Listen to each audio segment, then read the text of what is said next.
Hey guys, it's Danny. Today it's time to make some orchid updates on some of the orchids that I do have a few things to tell you about. There is some development there, so we're just gonna take it easy today and just enjoy the orchids. Alrighty, let's start with a surprise Paphiopedilum bloom. And here we have him. This is the Paphiopedilum delophyllum. Are you a little horrified? I am too. What is going on with this flower?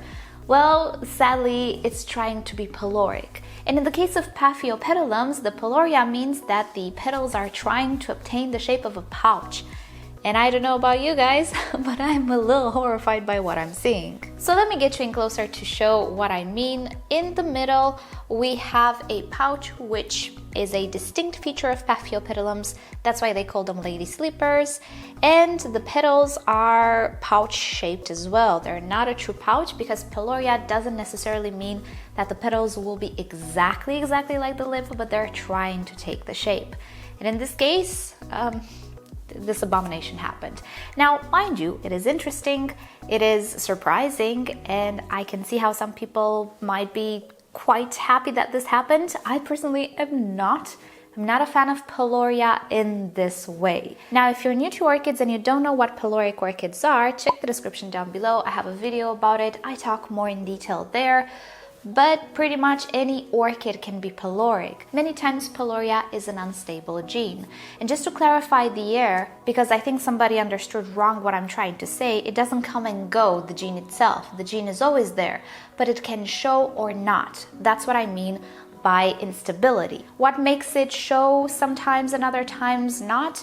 Well, it can be anything starting from orchid health to environment to what the hormonal balance in the orchid is at the moment. Now, we have a second bud here and I'm hoping it's not going to be peloric, but can you see it's opening up? And it's not normal, it shouldn't open up right now, but I'm guessing there is a slight modification there as well.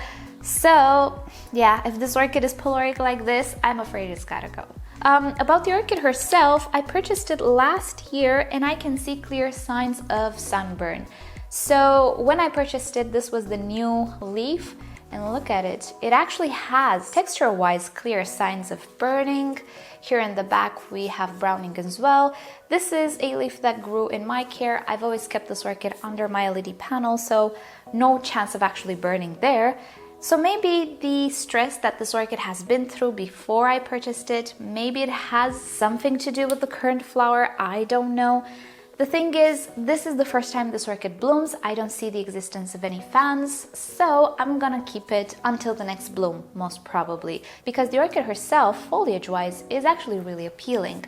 But if this continues with the second blooming, then I'm just not gonna keep it. It's just not my thing, and keeping space occupied with these orchids that I don't really love, it's not okay. I'd much rather have somebody who actually enjoys it having it, you know what I mean? So yeah, sadly that's what's happening to the Paphiopedilum delophyllum, and if you've never seen peloria on a Paphiopedilum before, there you have it. It looks kind of scary to me. Next up, this is my Cattleya purpurata, formerly known as Laelia purpurata.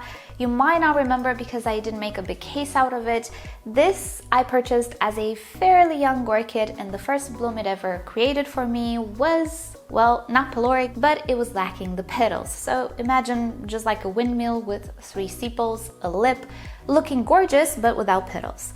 Now, 1 year later, because this orchid blooms once a year, we have 3 buds developing here. This is the second blooming, and theoretically it should be better. Now, if you're new to the orchid world, you should know that first-time bloomers might have some issues. They might actually be peloric, they might lack features, they might be distorted. So an orchid flowering for the first time, which is not straight up your alley, might not remain like that. Usually hybridizers take the third blooming into account, not the first 2. But the second blooming usually or typically should be okay. This orchid, even though it does not look tiny, it is not very old either. I purchased it when it had those little growths there and it grew bigger and bigger. And last year it bloomed. It will be very interesting to see how the flowers look like this year. Last year it only had one single flower. This year 3, which is an improvement, but this orchid is capable of even more than that. What I love most about the purpurata is the sheath. It's just as long as the leaf actually, and the buds are huge. The flowers are huge on this orchid actually. So I'm really looking forward. Fingers crossed they're not going to be peloric or missing petals or things of the sorts. I'll keep you guys up to date. We might actually divide this orchid. It's a very, very big girl, and I want to have these 3 pseudobulbs on one side and the others in the back. I will try to propagate them and give it away as a division and train this orchid to grow in a ring support. I think that's the best way to go with it because it is an unruly orchid. And here's a little update on my Maxillaria tenuifolia that I recently purchased from Peloric Orchids in my nursery review. If you missed that video, check it down below. I really should make some more nursery reviews. I've just been caught up with stuff, but I will make. Anyway, the Maxillaria has just taken off. I kind of repotted it at the wrong time, but it's okay. The only way they detect something is wrong, something has changed, is through their root system. If a great number of roots just disappears or gets damaged all of a sudden, then obviously they can detect that something changed, they can be set back, they can focus on managing the damage. But if you don't damage the root system, 1 or 2 roots will not necessarily make a difference when you have a lot of roots, and your orchid will not detect that you repotted it.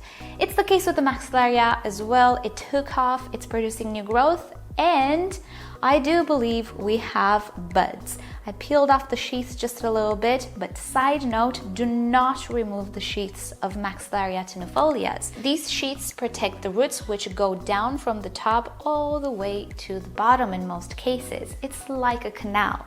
So exposing the roots is not a good idea. The sheath layer is very, very thick, so it actually maintains the humidity.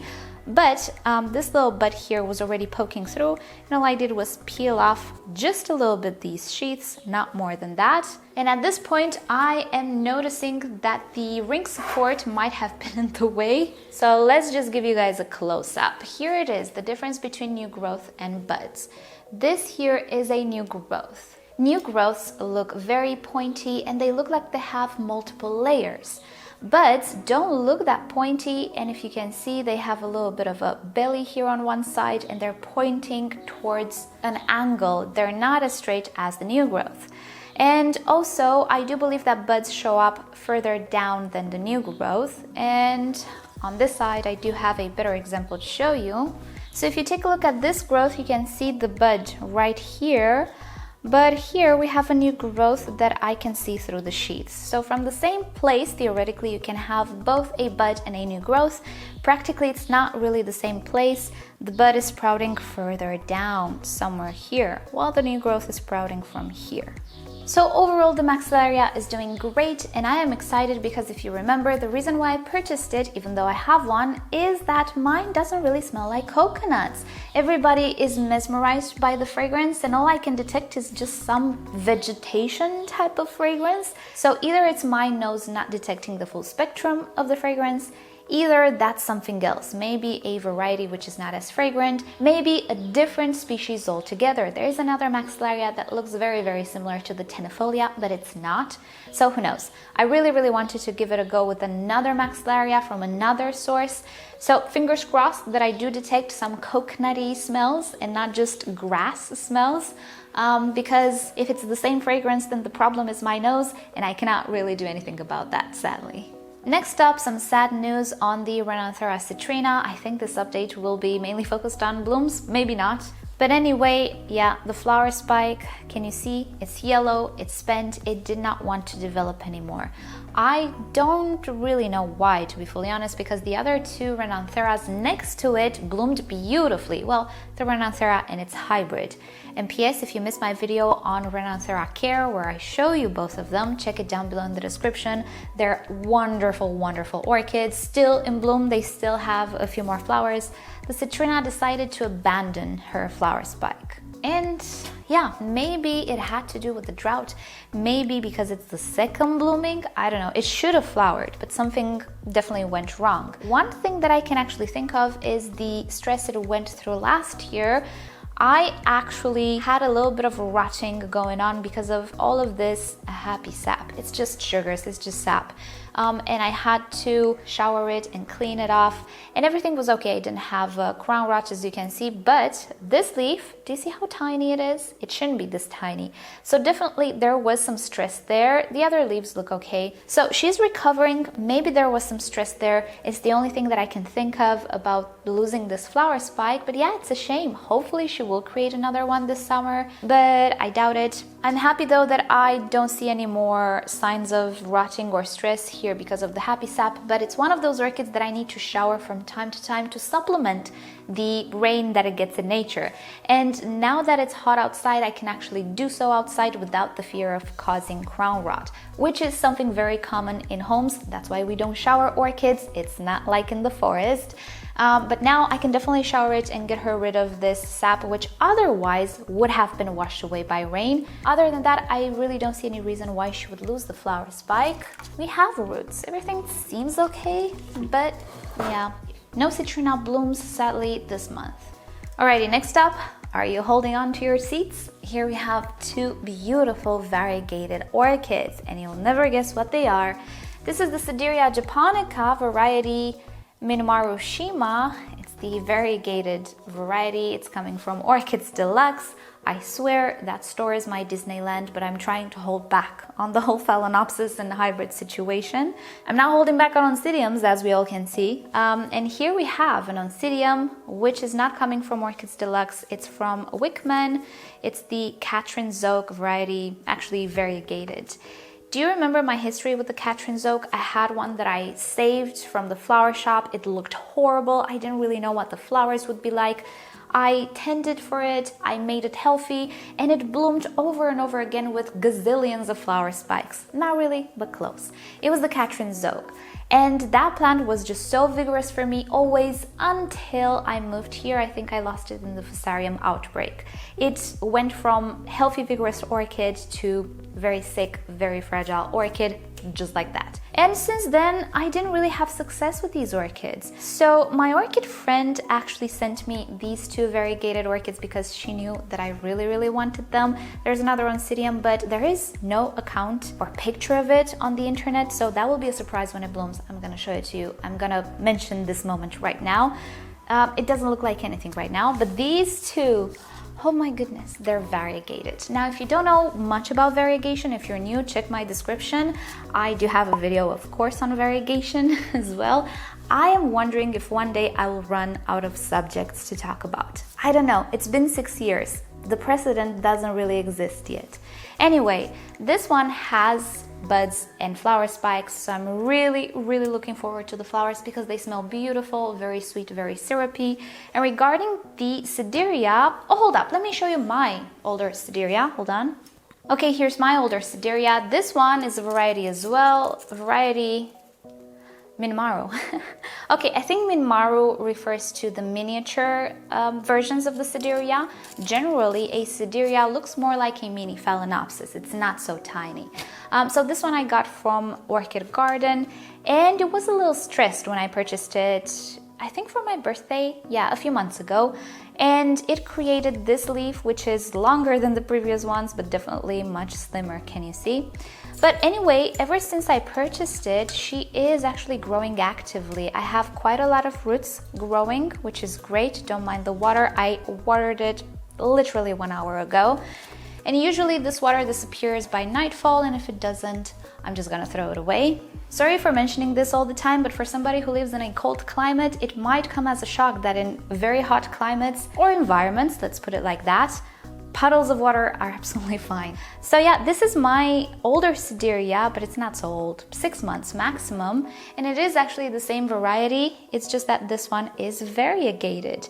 I want to do something with Sederias this year. I want to give them a chill down. There are multiple accounts on the internet saying that these orchids are actually either cooler growers, either they need a sort of a cool down in the winter time. Otherwise, after a number of years, they will just die off. which is scary. So I want to try to give them a little bit of a chill down. You know, my climate is not very cold as it is, so they're not going to freeze on my terrace. But that's the plan. I want to give them a cool down, see if that can make them bloom. So anyway, that's what I wanted to show you guys. 2 more variegated orchids. I love them so much. And to end the subject, let me just show you another orchid that I got, well, a while back at this point, but stuff happened and I really didn't get a chance to film anything about it. This is an orchid I have dreamed about for years and years. This is the Esmeralda cathcartii. If you're English, you will pronounce it as cathcartii. Both pronunciations are correct. I got this at an auction and you can see I've already repotted it. It has another label that I made. I have it for a while now. This orchid, you guys, you have to Google it. It looks so beautiful. And this is a seedling. It will take years and years for it to bloom, but it's okay. I have not seen this orchid being offered as mature at a decent price. And even this one, it was not the most cheap orchid for what it is, but I've wanted it for so long. So there we have it. It came with another little, it's a seedling. It's another plant. It's not attached to it. I'm not sure if it's gonna make it. It was kind of flimsy. It has this discolored leaf here. I don't know. The main plant though looks okay. Looks a little bit like a Sederia, but she's actually a Vendaceous type. She used to be an Arachnis and now she has a genus of her own. So looking forward to see this one grow, and hopefully in the next 5 years or so, we're gonna see a flower as well. So that is about it for today, you guys. Thank you so much for spending some time with me today. Hope you've enjoyed it. And you know the drill. Like or dislike this video below. Subscribe to my channel for regular orchid videos, tutorials, Q&As, and other fun orchid subjects. And if you wish to support my channel, do consider visiting the merch store down below. With that said, I'll see you guys next time. Bye!